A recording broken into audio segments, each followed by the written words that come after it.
त्रिदलं त्रिगुणाकारं त्रिनेत्रं च त्रियायुधं त्रिजन्म पापसंहारम् एकबिल्वं शिवार्पणम् त्रिशाखैः बिल्वपत्रैश्च अच्छिद्रैः कोमलैः शुभैः तव पूजां करिष्यामि एकबिल्वं शिवार्पणम्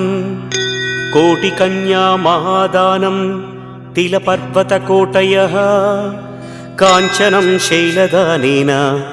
एकबिल्वं शिवार्पणम् काशीक्षेत्रनिवासं च